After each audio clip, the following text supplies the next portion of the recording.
So we are done with 7 adjustments as far as adjustment of capital is concerned. तो ये जो 7 इतने जल्दी हो गए थे ना, 8वें पे तो स्टॉपेज लग जानी है. मतलब 8th वाले पे हम कम से कम 2 क्लास 3 क्लास तो बैठ रहे हैं जस्ट विद द 8 एडजस्टमेंट. और ये सबसे इंपॉर्टेंट एडजस्टमेंट है पूरे फाइनेंशियल स्टेटमेंट का. आज करो, आज के आगे करो, ग्रेज में करो, पोस्ट ग्रेज में करो, ये जो 8 एडजस्टमेंट है ये आएंगे ही आएंगे. इसके आगे की प्रोबेबिलिटी होती है कि हो सकता होंगे या नहीं होंगे, बट ये 8 जरूर होंगे, जिसमें 8th one is. So what is provision और रिजर्व? पहली बात तो यही आएगी ना, चैप्टर पढ़ा है हमने क्या अंगद? तो प्रोविजन और रिजर्व की वो बता, मतलब बता. प्रोविजन और रिजर्व का लिटरल मतलब चाहिए मुझे, कोई डेफिनेशन नहीं चाहिए तेरे से. सर प्रोविजन बेसिकली अगर कोई हैपनिंग ऑफ एन इवेंट होता है उसके लिए हम मनी सेट असाइड करके रख देते हैं फ्यूचर के, राइट? फ्यूचर के लिए. लेकिन रिजर्व्स हम सिर्फ ऐसे ही रख देते हैं फॉर एनी इतना मीटिंग. डिस्टिंक्शन यार नहीं चाहिए. वो जो थिन लाइन ऑफ डिफरेंस है वो फिलहाल हम यहाँ के लिए भूल जाए. बेसिक वर्ड या प्रोविजन है, पर कभी कोई भी क्वेश्चन वर्ड रिजर्व पे अटैच कर देता है. दोनों का मतलब हमारे लिए फिलहाल बहुत ही नॉर्मल है कि भाई फ्यूचर में कोई अमाउंट हमारे लिए पे होनी है या हमारे को कोई लॉस सफर करना है, उसके लिए हम पैसे अलग कर रहे हैं. That is basic provision. थोड़ा यह जो थिन लाइन ऑफ डिफरेंस है वो अलग करते हैं. वैसे प्रोविजन का मतलब यही होता है कि एक नोन लायबिलिटी है बट अमाउंट अप्रोक्सीमेट निकाल सकते हैं, इसीलिए हम पैसा अलग कर रहे हैं, उसे हम प्रोविजन कहते हैं. ना the whole word is what? Provision for doubtful debt. So the baddest thing of any organisation is what? Bad debts. मतलब पैसा डूब जाए, इससे बुरा क्या होता है? बट हर ऑर्गेनाइजेशन का कहीं ना कहीं एक हिस्ट्री होती है उसके पास कि भाई हर साल 2%, 4%, 5% उसका डूबता ही डूबता है. वो चाहे कुछ भी कर ले वो डूबेगा, right? So they have a trend. जब एक टाइम हम बहुत टाइम स्पैन तक काम कर ले तो एक ट्रेंड क्रिएट हो जाता है. तो उस अप्रोक्सीमेशन के बेसिस पे हम 2, 4, 5% जो भी हमारा अप्रोक्सीमेशन है उतना पैसा हम सेट असाइड कर सकते हैं अपनी बैड डेट को, नेक्स्ट ईयर वाले बैड डेट को कवर करने में. And that is basically called provision और रिजर्व फॉर डाउटफुल डेट. तो प्रोविजन और रिजर्व फॉर डाउटफुल डेट का क्या मतलब हुआ? Basically we are setting aside money for future bad debts या नेक्स्ट ईयर्स बैड डेट्स, जो हमें पता है कि ट्रेंड अकॉर्डिंग हमारे इतने परसेंटेज होते आए, तो उतना पैसा अलग कर लो ताकि अगले एक साल की प्रॉफिट पे वो वेट ना उन बैड डेट्स का. So this is obviously influenced by what? Prudence या कंसिस्टेंसी प्रिंसिपल. क्या कहता था कि भाई अगर आपको पता है कि भाई अगले साल आपके पास नुकसान आने वाला है तो आप पहले उसे अलग करो ना पैसे. पहले तो नुकसान कवर करो, उसके बाद अपने प्रॉफिट को बुक करो, right? So that is basically provision और reserve for doubtful debt. Now as far as यहाँ का कॉन्सेप्ट जो फाइनेंशियल स्टेटमेंट एडजस्टमेंट की हम बात कर रहे हैं, इस कॉन्सेप्ट की अगर हम बात करें तो इसके लिए हम 2 केस बनाएंगे पहले, क्योंकि 2 कहानियां हो सकती है इसमें. पहली कहानी यह है कि भाई ऑलरेडी हम पिछले साल से प्रोविजन बनाते आए, और दूसरी कहानी ये कि ये पहला साल है जब हम पहली बार प्रोविजन बना रहे हैं, right? So we are coming to the first aspect of it.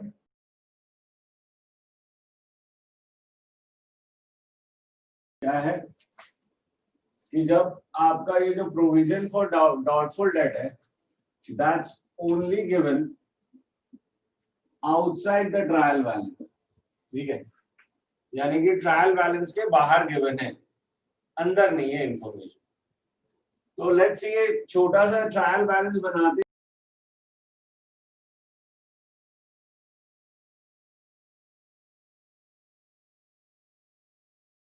ठीक है, so this is extract of trial balance. Now we put some additional information यहाँ पे हम डालते हैं, यानी कि जिसे हम एडजस्टमेंट की तरह देखते आए, और उसमें पहला है या एक ही अभी फिलहाल, that create provision for doubtful dates at the rate of 5% on debtors. So now this is the situation, ये आपकी प्रॉपर सिचुएशन है कि भाई आपको ट्रायल बैलेंस गिवन है, ट्रायल बैलेंस के अंदर आपके डेटर्स और सपोज बैड डेट भी है, नहीं भी हो सकते, डेटर्स मिनिमम चाहिए मुझे, एंड वो कहता है कि क्रिएट करो provision for doubtful debt at 5% on debtor. What does it mean? वो डेटर पे डाउट कर रहा है कि जो क्लोजिंग बैलेंस है उस पे 5% जो है वो बैड डेट प्रोबेबिलिटी लगा रहा है कि जो क्लोजिंग बैलेंस है उस पे 5% की तो बैड डेट होगी। So now how to tackle this? So going to, सबसे पहले जब आपको ये इंफॉर्मेशन मिले प्रोविजन का, राइट, तो वैसे ही आप जाओगे सबसे पहले बैलेंस शीट पे। कहाँ जाओगे? बैलेंस शीट पे। हम रेलेवेंट पोर्शन ही बना रहे हैं सबके अभी, तो बैलेंस शीट में जाके सबसे पहले डेटर्स लिखोगे, that is from the trial balance, ठीक है। अब प्रोविजन क्रिएट करना है, so we show the provision alongside the debtor, that is provision for doubtful debt at the rate of 5%, ठीक है। तो 5% के, did not write this much, इतना लिखने की जरूरत नहीं है यहाँ पे, just write provision at the rate of 5%. So that's 2,500. So 47,500. So that is you created a provision. But एक बात को ध्यान रखो कि आपको कितना प्रोविजन चाहिए वो निकालने के लिए आप यहाँ माइनस करके दिखा रहे हो, पर रियल डेटर माइनस नहीं हो गया। This is simply a presentation कि ये दोनों अकाउंट एक दूसरे से लिंक्ड है, इसलिए हम प्रेजेंटेशन को इस तरह शो कर रहे हैं। Otherwise, debtors are still 50,000, and we have created a provision of, we want to create a provision of 5% on debtors. तो ये मैं चाहूं तो इस तरफ लिख सकता हूँ लायबिलिटी साइड पे प्रोविजन को, राइट, बिकॉज इट्स प्रॉफिट का, it's amount out of the profit का पार्ट है ना प्रोविजन। आपकी 10,000 की प्रॉफिट दी, आपको लगा 500 रुपए भाई अगले साल जो है बैड डेट हो सकता है, तो आपने 500 रुपए प्रॉफिट से हटा के प्रोविजन बना दिया, तो दोनों है तो प्रॉफिट का कैरेक्टर रखते हैं ना, and profits are having a credit balance, that is वो इस तरफ आए। तो ये सिर्फ एक प्रेजेंटेशन है कि हम यहां ना लिख के इसे माइनस करके दिखा रहे हैं। So that is a presentation, there is no real decrease in debtors. Real decrease debtor में तभी आएगा जब रियल बैड डेट्स होंगे। अभी हम एक अप्रोक्सीमेशन लेके चलते नाउ। तो ये 2500 का प्रोविजन बनेगा कहां? तो प्रॉफिट एंड लॉस से तो निकालोगे। So the profit and loss से जब पैसे निकालने हैं तो यहां डालेंगे to provision for doubtful debts, that is 2500। Profit से सेट असाइड करना है ना आपको, सो इसका मतलब प्रॉफिट एंड लॉस अकाउंट को आपको डेबिट करना पड़ेगा, रिड्यूस करना पड़ेगा। So profit and loss account debit to provision for doubtful debt, ये आपकी एंट्री होगी। बात समझ में आ रही है? Treatment, this is a situation when आपने सिर्फ जो ट्रायल बैलेंस के अंदर कुछ भी नहीं दिख रहा, प्रोविजन रिलेटेड सिर्फ बाहर दिख रहा है, तो इन दैट केस सबसे पहले दौड़ के जाना बैलेंस शीट की तरफ, राइट। और बैलेंस शीट का काम ये पूरा करने के बाद जितना पैसा आपको निकालना है वो आप अपने प्रॉफिट एंड लॉस अकाउंट से निकालोगे। Is it clear? ठीक है, तो इसको screenshot low. So the previous one may be taken as a one part of it, जैसे A का सपोजिटली ये 1 किया था आपने, इस तरह करके आगे बढ़ सकते, ठीक है, कि A का 1 पार्ट किया था आपने, अब मैं A का सेकंड पार्ट कर रहा हूं। A का सेकंड पार्ट क्या है कि सारी इंफॉर्मेशन सेम है A के सेकंड पार्ट में, यानी कि when it's only given outside the trial balance, ठीक है, तो सारी इंफॉर्मेशन सेम है, हमने सिर्फ एक और इंफॉर्मेशन यहाँ पे ऐड की कि further bad debts amounted to ₹3,000।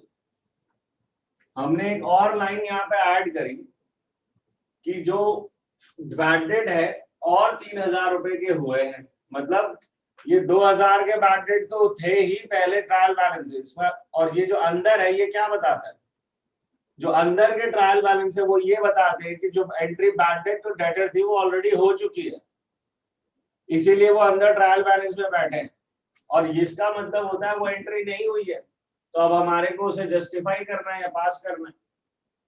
So now what would be the impact of changes, changes क्या आएंगे? So let's see the changes again, the balance sheet, हमें बैलेंस शीट चाहिएगी और दूसरा प्रॉफिट एंड लॉस अकाउंट चाहिएगा। तो as far as balance, मैंने कहा है कि जब भी ये इंफॉर्मेशन हो तो सबसे पहले दौड़ के बैलेंस शीट पे जाओ, ठीक है।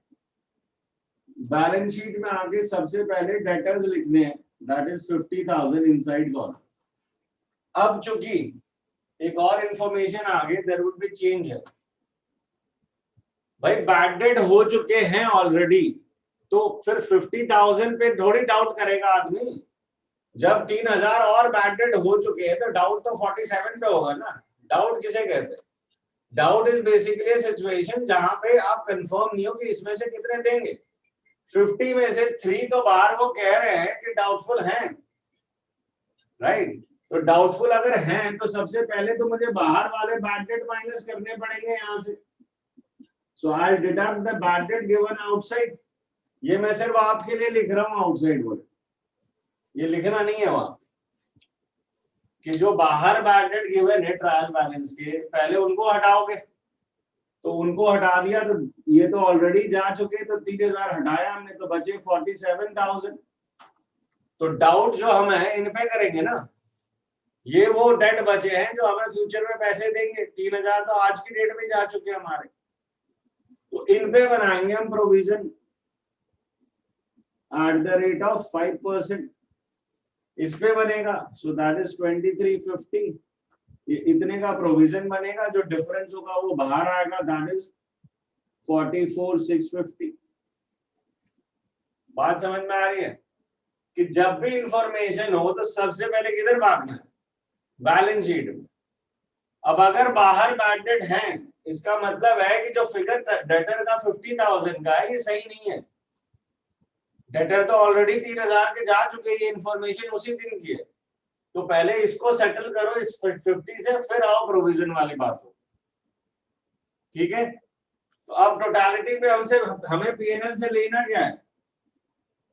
हमें पीएनएल से एक तो प्रोविजन बनाना है, that is to provision for doubtful debts, that is 2350, and bad debts यहाँ पे लेके आने। तो बैड डेट्स कौन से आएंगे? दैट इज एक तो 2,000 ये अंदर वाला आएगा एक जगह, और दूसरा जो ये बाहर वाला ये 2 जगह आएगा। सो that is 2,000 inside one and 3,000 जो बाहर है, so total 5,000।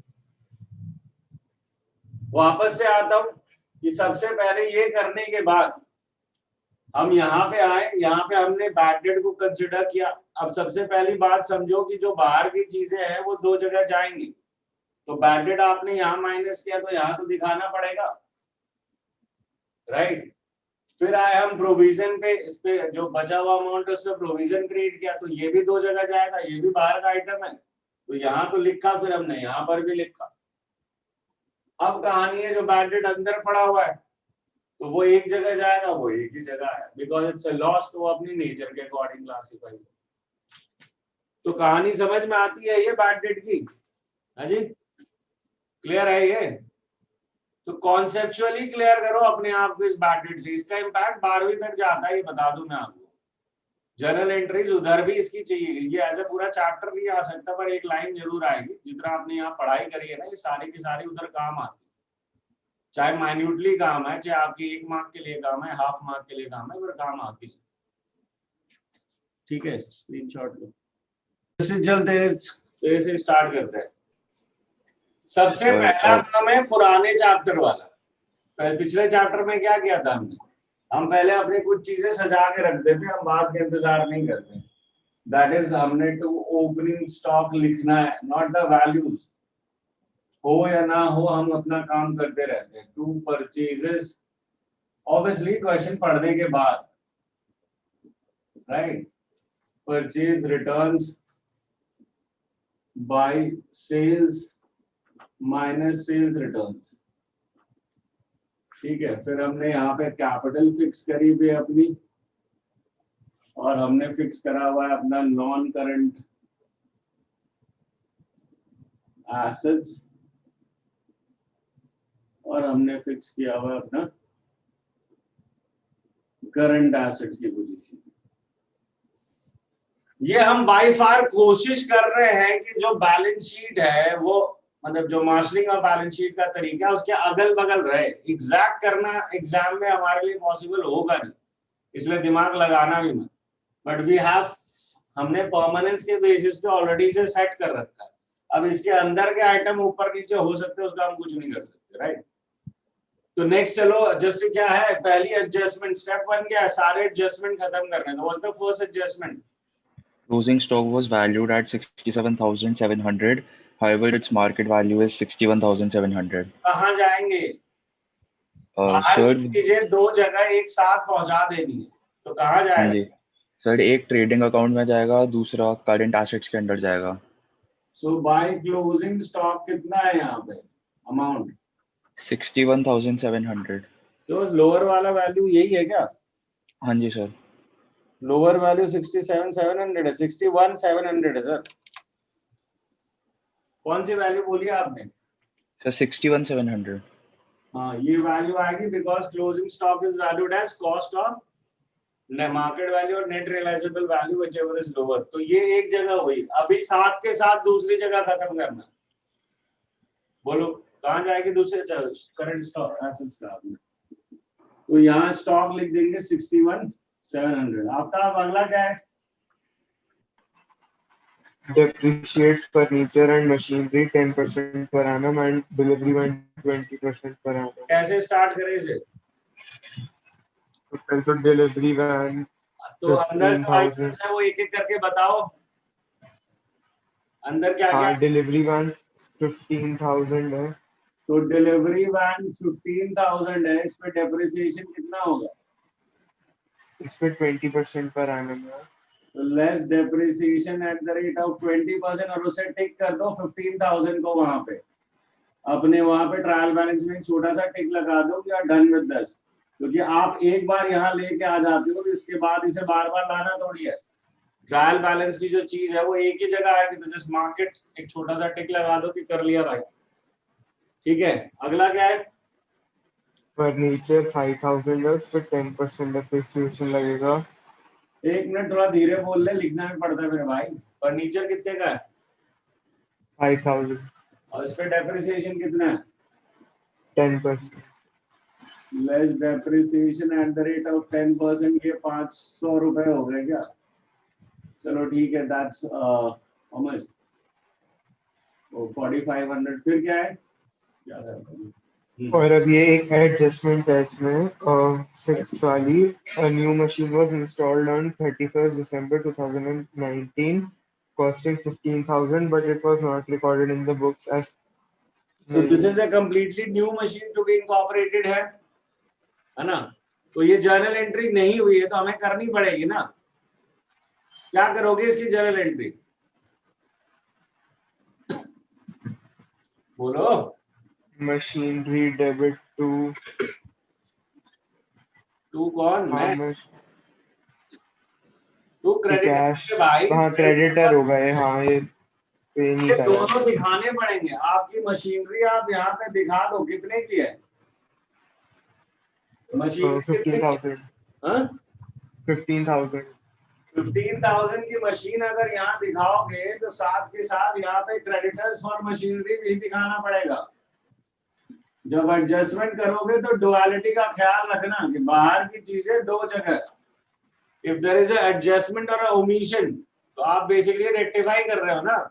It's complete omission of a transaction. तो आप जर्नल एंट्री जब पास करोगे तो क्या आ रही है? Machinery to creditors for machinery, तो मशीनरी भी दिखाओ, ये भी दिखाओ, और आप दिखाओ डेप्रिसिएशन। तो डेप्रिसिएशन कितना है? इस पे 10% पर एनम होना चाहिए था, बट ये ठीक है ना? 31st मार्च डेट क्या है? 31st दिसंबर 2019। 15 महीने का तो फिर भी लग जाएगा ना सर। हाँ, तो रेट ऑफ डेप्रिसिएशन क्या बताइए, एक बार फिर से बताना। 1000 और 10%। So 10% into 3/12 है ना? So basically 1500 का 375 हो गया।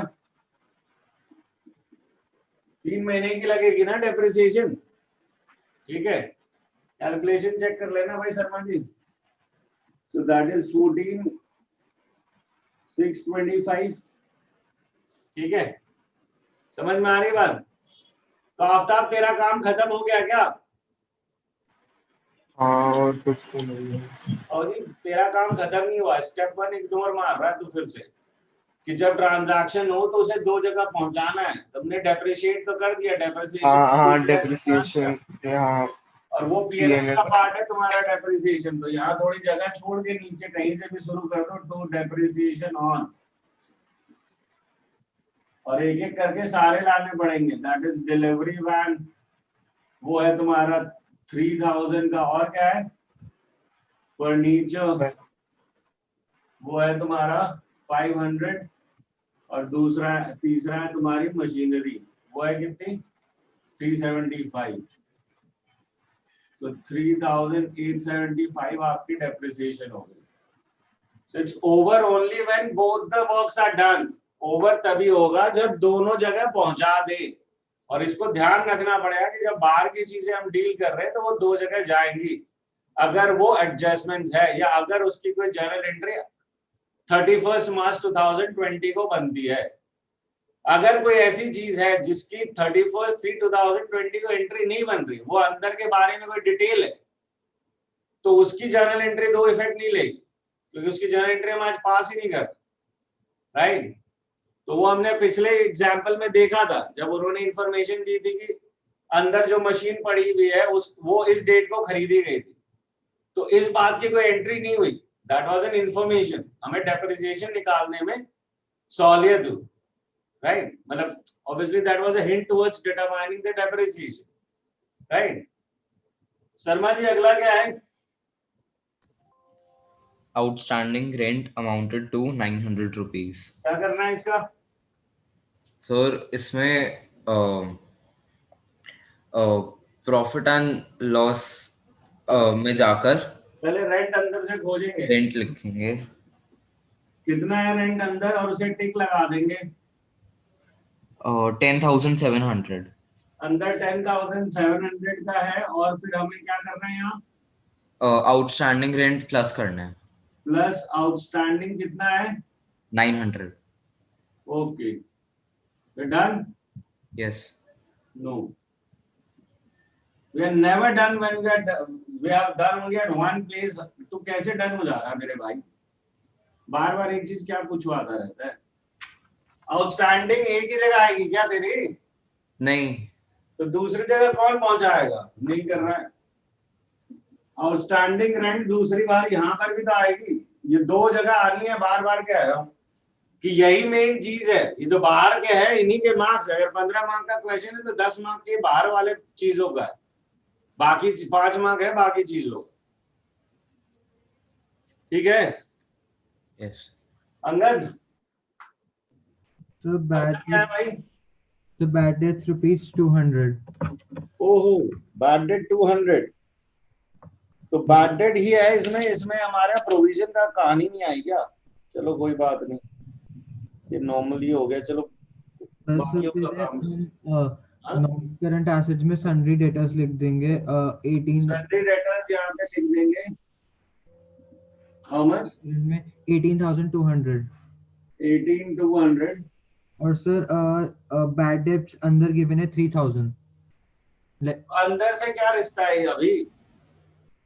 सर एक साथ में ही कर दूंगा ना, मतलब ये भी माइनस होंगे बैड डेब्ट्स इससे। यहाँ से तो सर बाहर वाले माइनस होंगे ना सर, अंदर वाले जो है वो तो ऑलरेडी माइनस हो चुके हैं इससे, तभी तो अंदर बैठे हुए हैं।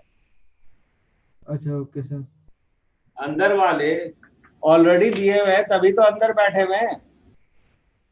ओके अच्छा ये सर हाँ। जैसे बैड डेब्ट्स इसमें से माइनस हो जाएंगे 200 रुपीज लेस। बैंडेड यहाँ से माइनस हो रहे 200 रुपीज। अभी यहीं पे एक नीचे लाइन एडजस्टमेंट में और ऐड कर दो, create provision for doubtful debt at the rate of 5% on debtors. एक और लाइन ऐड करो इसी के अंदर, create provision for doubtful dates eight the rate of 5% on debtors. ठीक है, so after adding this line Angad कोई चेंज आता है सिनेरियो में? यस सर, अभी इसमें से 5% ऑफ 18,000 निकालना है। पहले तो बैटरी के बाहर वाले माइनस होंगे, फिर हमारा लेस प्रोविजन होगा eight the rate of 5%, that is 900, और 17,100 हम यहाँ लिखेंगे। और उसके बाद क्या है सर ये फिर बैड डेब्ट्स ट्रांसफर होंगे ट्रेडिंग अकाउंट, सॉरी पीएनएल में। सो टू प्रोविजन कितने का होगा provision for doubtful date? Sir 900 का। 900 का, और फिर और बस खत्म है क्या? खाली प्रोविजन आना है? नहीं सर, अभी बैड डेब्ट्स भी करेंगे जो बाहर थे 200 के। जो अंदर वाले अब नहीं लाए साथ में, अंदर वाले को तो एक ही जगह आना है, तो इसी वक्त साथ ले आओ ना। अंदर है कोई बैड डेट आपके पास? तो 3,000 का। तो 3,000 प्लस 200 करो ना बैड डेट। ओके 3,000 तो यहाँ लाना ही था, 200 इसकी डुअलिटी पूरी करनी थी, तो 3,200। समझ में आ गई बात? Yes sir. बाहर में कुछ भी ऐड करूं, इससे मेरे बैलेंस शीट को कोई नहीं हिला सकता, मेरा बैलेंस शीट मैच होगा। मैं चाहे इसके आगे 10 और एडजस्टमेंट डाल दूं ना, और सिमिलरली ये भी है कि मैं कोई छोड़ दूं तब भी मेरे बैलेंस शीट मैच हो जाए, क्योंकि मैं डुअलिटी लेता हूं। जब मैं बाहर की कोई एडजस्टमेंट डाल रहा हूं तो मैं उसके डुअल एस्पेक्ट को देखता हूं, और अगर छोड़ूंगा तब भी डुअल एस्पेक्ट को छोड़ूंगा, तो मेरी बैलेंस शीट मैच होगी। हाँ ऑब्वियसली वो फिगर नहीं होगा जो आंसर में इनको चाहिए, the figure would be different, right? Figure अलग हो जाएगा, बट मेरा आंसर मैच नहीं होगा, ये नहीं हो सकता। सो अगर मैं चाहूं, मैं इसलिए कह रहा हूं कि अगर मैंने एग्जाम में कोई एक एडजस्टमेंट छोड़ दिया तो ऐसा नहीं कि मेरे बैलेंस शीट मैच नहीं होगा। ये मैं कहना चाहता कि सपोजिटली कहीं स्टक हो गया, ऐसी जर्नल एंट्री आगे नहीं हो रही सपोजिटली, तो in that case even if you leave that particular adjustment, तब भी आपकी बैलेंस शीट को मैच होना हो, right? Exceptions are always there, but in general ये होगा। So now we are done with this. ये हमारी एडजस्टमेंट्स पूरी हो गई क्या जस्सी? सर एक बची है। हाँ एक बची है। कौन सी है भाई? एक पढ़ दे तू ही। Charge 1/4 of salaries and wages to the trading account. सो इसका क्या कर रहा है? सर ट्रायल बैलेंस में सैलरीज एंड वेजेस का अमाउंट है 20,500, तो उसका 1/4 ट्रेडिंग अकाउंट में चार्ज होगा। टू वेजेस वन कितना है ट्रायल बैलेंस में?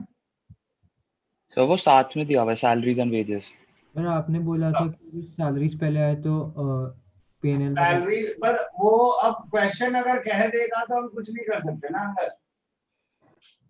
अगर हम पे छोड़ा जाता तो हम सैलरीज एंड वेजेस को ऑब्वियसली पीएनएल में लेके जाते, पर क्वेश्चन जब खुद ही कह रहा है कि सैलरी एंड वेजेस में से 1/4 ऊपर पहुंचा और बाकी का 3/4 नीचे, तो हम उसको 40 थोड़ी करेंगे। ठीक है, अमाउंट क्या है जैसे? 5125। क्या अल्टीमेट अमाउंट बताया, क्या बताया? Yes sir, so 1/4 of 20,500। 1/4 of 20,500, that is 5125। और सिमिलरली यहाँ पे डालना पड़ेगा, यहाँ पे डाल देते हैं टू सैलरीज एंड वेजेस, जो बची हुई 3/4 है। कितना है 3/4? 15,375। 15,375। ठीक है, अब अंदर के आइटम है, तो जो चीजें हम अभी तक यहाँ ले चुके हैं वो टिक हो गए। अब सुविज्ञा मुझे बताओ, सेकंड स्टेप में मुझे सिर्फ ट्रेडिंग अकाउंट के आइटम चाहिए, तो ऊपर से स्टार्ट करो ट्रायल बैलेंस में और मुझे बताओ ट्रेडिंग अकाउंट के कौन से आइटम्स हैं। यस सर, एक सेकंड। कौन से आइटम्स हैं? ट्रेडिंग अकाउंट रिलेटेड सर देख रही हूँ। तो तू कहाँ तक पहुंची है? अभी तक सिर्फ ड्राइंग्स तक पहुंच पाई है, कैपिटल ड्राइंग्स, उसके बाद ऊपर से देखना है ना। तीसरे तक आने में कितना वक्त लगता है मेरी माँ? परचेजेस। हाँ, तो फिर वो तुरंत बताना होगा ना कि ये परचेजेस है यहाँ पे। तो दैट इज 72,100। तो have any purchase returns? क्या? कोई परचेज रिटर्न्स हैं तेरे पास? हाँ 2700। वो भी साथ साथ इसमें हम हरदम लेके चलेंगे। दैट इज यही होगा ना, यहाँ पे रिटर्न्स लिखा है और दो वो दिए हैं। क्रेडिट साइड में चाहिए, हाँ क्रेडिट तो वाले नहीं चाहिए। 2700। ठीक है, आगे और क्या है हमारे पास? Opening stock. Sales sales sales line से चलना है। मैं से बात हाँ कर रहा हूँ। Sorry. And sales whatever you do 95। just mark it. जो जो ट्रायल बैलेंस में करते जा रहे हो उसे टिक लगाते चलना। सेल्स 95,000 95,000 और सेल्स रिटर्न 1300। 1300 ठीक है। फिर और क्या है? फिर ओपनिंग स्टॉक 19,800। 19,800 और कुछ? नहीं इतना ही है। और नीचे जाओ, खाली इतना ही कहाँ है? कैरेज इनवर्ट नीचे अच्छा हाँ कैरेज इनवर्ड्स। और कोई एक्सपेंस है? नहीं। कैरेज इनवर्ट कितना है? 3,200। 3,200। So now we are done with it.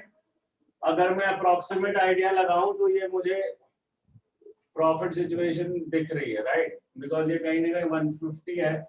So I can now just write, I am not determining the figure, मैं सिर्फ यहाँ लिख रहा हूँ तो ग्रॉस प्रॉफिट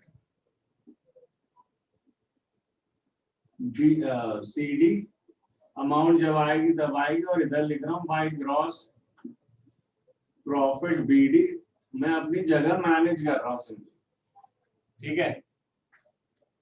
नेक्स्ट आफ्ताब, ये बता कि बाकी अब जो है थर्ड स्टेप है कि जो बाकी बच गई अनटिक्ड आइटम है ट्रायल बैलेंस में, उनको भेजना है। तो वो अनटिक्ड आइटम कहाँ है? कौन कौन से? स्टार्टिंग से बता। एक तो हाँ, एक तो एक डिस्काउंट होगा। बाबूजी स्टार्टिंग से चलना है। कैपिटल कब टिक कर दी तुमने? हाँ कैपिटल होगा पहले। स्टार्ट से क्यों नहीं चल रहा? सेंटर से क्यों स्टार्ट होता है भाई? कैपिटल कितनी है? 60,000। फिर क्या है? फिर ड्राइंग्स है वही 7500। छोड़ के आकर डिस्काउंट लेने आ गया खुशी खुशी। ड्राइंग्स कितनी है? 7500। तो तू सिर्फ PNL का करने निकल गया था ना? सेकेंड स्टेप में जो है सब पहुंचाना है, चाहे PNL हो या बैलेंस शीट हो। थर्ड स्टेप वहां देख रहे ही नहीं, क्योंकि आइटम ही दो चीजों के बचे हैं। खर्चे है तो इधर आएंगे, बाकी है तो इधर आएंगे। हाँ, या इनकम है तो बिल्स रिसीवेबल है 22,000। Yes sir. ठीक है, और क्या है? सर बिल्स पेबल है 23,000 के। फिर क्या है? अनटिक्ड आइटम पहुंचाने, तब से कह रहा हूँ टिक कर लो यार, कोई टिक करके राजी नहीं है यहाँ पे। रिलैक्स करवा लो। हाँ, अगला बताओ। सर कैश इन हैंड 300 है करंट। कैश इन हैंड 300 है। फिर क्या है? सर फिर प्रॉफिट एंड लॉस अकाउंट में ऑफिस एक्सपेंसेस है 6,210 रुपीज। एक काम कर दे, मुझे यहाँ के सारे एक साथ बता दे, मैं यहाँ ज्यादा लिख नहीं पाऊंगा, जगह नहीं है। ऑफिस एक्सपेंस है और क्या क्या है? सर डिलीवरी वैन एक्सपेंस है 1,400 का। ओहो, सारे ऐड करके बता दे ETC। सर एक सेकंड। जो भी PNL में खर्चे आने एक साथ बता दो। सर कौन से खर्चे आने हैं? सर वो ऐड कर रहा हूँ। ऑफिस एक्सपेंसेस लिखना है हमें। सर फिर टेलीफोन और पोस्टेज भी है। हाँ ठीक है, तू ऐड कर, मैं अब इधर बता रहा हूँ कौन कौन से है। डिलीवरी वैन है, delivery van sorry office expense, delivery van expense, discount credit है सर। डिस्काउंट नहीं ले लेना, डिस्काउंट क्रेडिट है वो यहाँ है ना, दैट इज डिस्काउंट रिसीव्ड। तो मैंने डिस्काउंट बोला नहीं। हाँ मैं बता, this is discount received. That's 2910.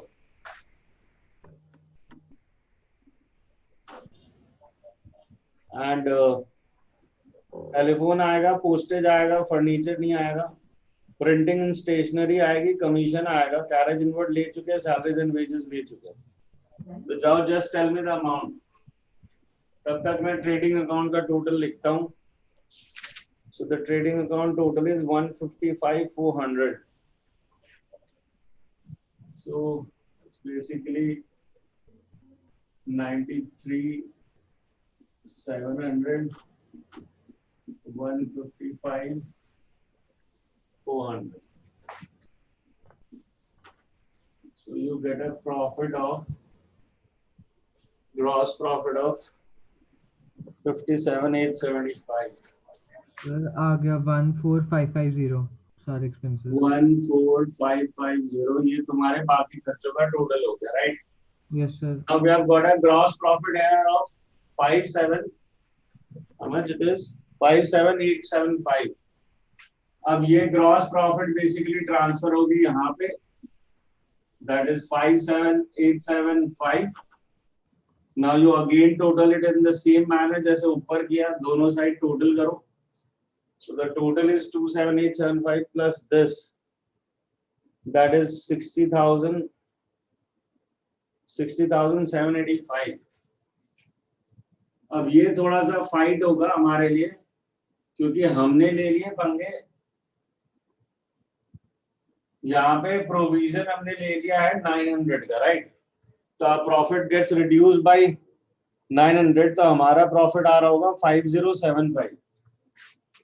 तो यहाँ जो डिफरेंस आ रहा है वो 5075 का आ रहा है, that is basically the net profit. इसे हम बेसिकली नेट प्रॉफिट कर रहे हैं, transfer to capital. Then will add profit here to this value, that is 52,500 plus 5075 जो आपके प्रॉफिट अकाउंट से आ रहा है। ये जो प्रॉफिट है ये अल्टीमेटली जाके कैपिटल में ऐड हो रहा है। So in this case this is 57,575 and now you should get the balance sheet total which should be 900 short again, क्योंकि आपने प्रोविजन माइनस किया हुआ है उधर भी और यहाँ से 900 रुपए कम पहुंचे, तो ऑटोमेटिकली वो एडजस्ट हो जाएगा, राइट? And that's 133,125 है ना, so this would become 132,225 132,225 हो जाएगा ये जो तुम्हारा बैलेंस 225। हाँ ठीक है, 132,225। तो ये जरा चेक कर लेना, क्रॉस चेक एक बार, राइट है? वैसे तो डिफरेंस आना नहीं चाहिए, ठीक है? क्योंकि हमने एक एडजस्टमेंट ऐड किया है, 900 रुपए का टोटल घपला हमने हर जगह कर दिया, ठीक है? So now this is the process.